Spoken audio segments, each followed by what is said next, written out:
হে কি অবস্থা? আমি এখন কথা বলবো একটা ফোন নিয়ে। এই ফোনটা হচ্ছে ওয়ার্ল্ডের most powerful phone, IQOO 11।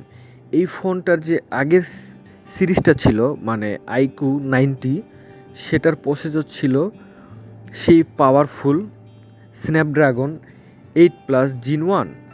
IQOO 11-এ তার থেকে এক লেভেল বাড়াই দিছে প্রসেসরটা। মানে ফোনটা চালায় অনেক মজা পাবেন, অনেক ক্লিয়ার চলবে, লেগ হবে কম, স্মুথ মনে হবে। ফোনটা স্ন্যাপড্রাগন 8+Gen 2 প্রসেসর থাকবে। আর ফোনটা লঞ্চ হইলে ফুল ডিটেলসে একটা ভিডিও চলে আসবে। ওই ভিডিওটাতে ফোনের খুঁটিনাটি সব কিছু বলা হবে। আর ফোনটার প্রাইস হবে 55,000। ভেরিয়েন্ট অনুযায়ী ফোনটার দাম বাড়বে বা কমবে। তো দেখা হবে পরের ভিডিওতে। বাই।